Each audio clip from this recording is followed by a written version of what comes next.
ओम नमः शिवाय। नमस्कार दोस्तों, स्वागत है आपका real horror stories YouTube channel पर। इस चैनल पर आपको बिल्कुल सच्ची डरावनी कहानियाँ सुनने को मिलेगी और यह कहानियाँ बिल्कुल सच्ची होगी, कोई काल्पनिक नहीं होगी। अगर आपको कुछ सच्ची डरावनी कहानियाँ सुननी है तो मेरे चैनल को ज़रूर सब्सक्राइब करें। हेलो दोस्तों, आज मैं आप लोगों के लिए एक बिल्कुल सच्ची डरावनी कहानी लाया हूँ जो मुझे रमन जी ने भेजी है। तो दोस्तों, मैं उन्हीं के पॉइंट ऑफ व्यू से कहानी को शुरू करता हूँ। मेरा नाम रमन है और आज मैं 38 साल का हो चुका हूँ।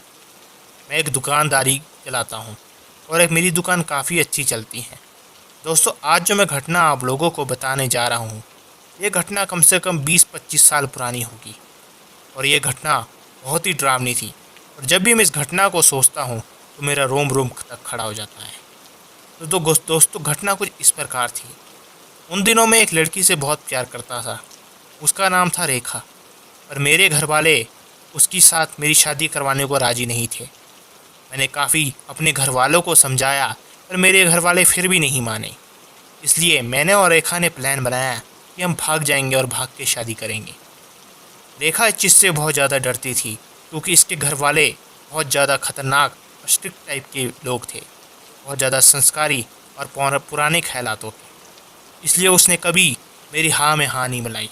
तब मैंने उसे कहा, अगर हम दोनों ने इकट्ठे रहना है, साथ रहना है और शादी करनी है तो हमें भागना ही होगा। तब रेखा मान गई। जब हम घर से भागने लगे तो मेरे घर वालों ने पुलिस में शिकायत कर दी कि हमारा लड़का उस लड़की को लेके भाग गया है, क्योंकि मेरे घर वाले और उनके घर वालों की आपस में बनती ही नहीं थी। हम भागे और पुलिस से बचने के लिए एक सुनसान घर में छुप गए। मैंने सोचा कि शाम तक पुलिस तो चली जाएगी और सुबह को हम निकल जाएंगे। तब शाम के 7 बज चुके थे। हम वहाँ पर छुपे रहे और रात के 11 बज गए, हमें पता ही नहीं चला। जब मैंने बाहर खिड़की से देखा तो बाहर बिल्कुल अंधेरा हो चुका था। घर बहुत ही सुनसान और बड़ी ही सुनसान जगह पर बना हुआ था, जंगल के बीच पर। तभी हमने सोचा कि इस घर में छुप जाते हैं, कौन हमें यहाँ ढूंढेगा और कौन अंदर घुसेगा।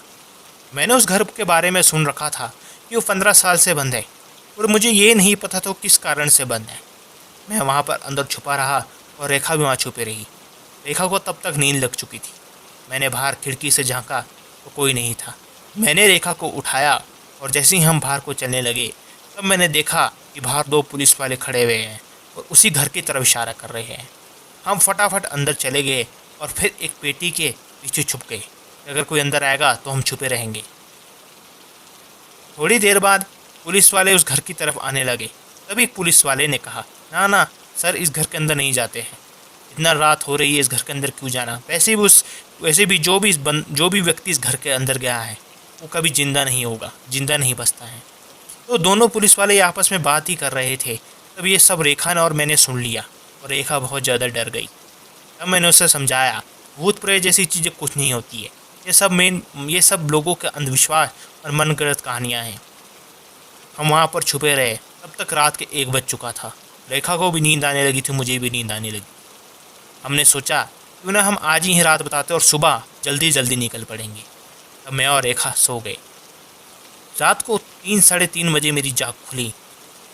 तब मैंने देखा कि जहाँ पर मैं सोया हूँ उसके पीछे एक सफ़ेद कपड़ों वाला आदमी लेटा हुआ है। उसके बिल्कुल सफ़ेद कपड़े थे। मैंने देखा तो मैं एकदम डर गया और एकदम उठ पड़ा। तब तक रेखा को कुछ नहीं पता लगा कि क्या हुआ। जब मैंने उसे आवाज़ दी, भाई जी आप कौन हो, तो उसने पीछे मुड़ा। तब देखा तो उस व्यक्ति का तो चेहरा ही नहीं था। मुंह था पर कोई आँख नाक मुंह कुछ नहीं था। ये सब देख के मैं फटाफट से उठा और रेखा को बिठाया। रेखा ने उसको देखा और एक ज़ोर से चीख मारी और जैसी ही रेखा ने चीख मारी वो सफ़ेद कपड़ों वाला आदमी गायब हो गया। हम फटाफट उस कमरे से बाहर निकले और जैसे ही हम बाहर निकलने लगे दरवाज़ा बाहर से बंद हो चुका था। हम दरवाज़ा खटकाते रहे, ज़ोर ज़ोर से चिल्लाते रहे।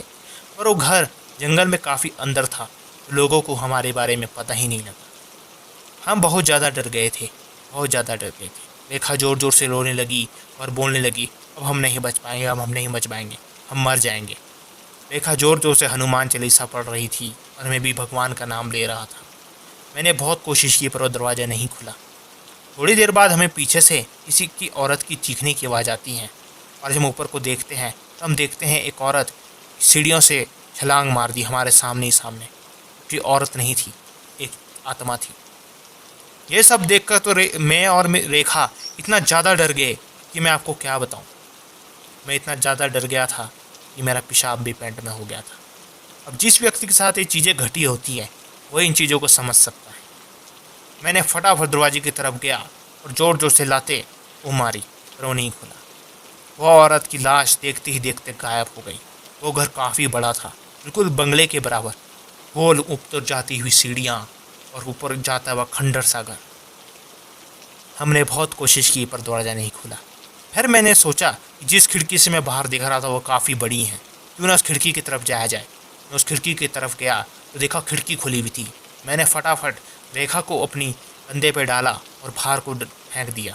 रेखा बाहर पहुंच गई और जैसे ही मैं चढ़ने लगा तो मेरा पैर किसी चीज़ ने पीछे से पकड़ लिया। वो दृश्य शक्ति बहुत ताकतवर थी, फिर भी मैंने अपने देवी देवताओं का नाम लेकर अपना पैर छुड़ा लिया।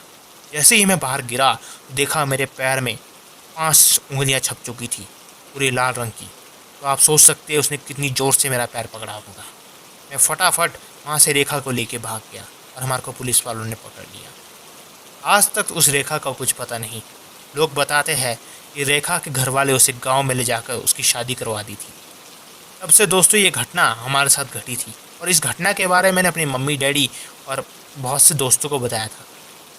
तो दोस्तों इस घटना के बारे में किसी ने मेरे ऊपर विश्वास नहीं किया, ना रेखा के ऊपर विश्वास किया।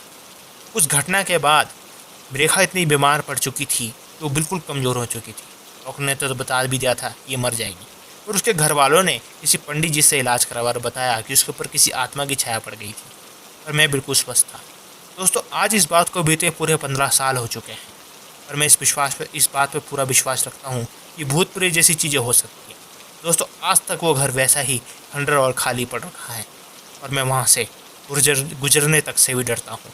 और जिन लोगों को मैं ये बात बताता हूँ वो भी इस बात को सुनकर कांपने लगते हैं। तो दोस्तों आपको यह कहानी कैसी लगी?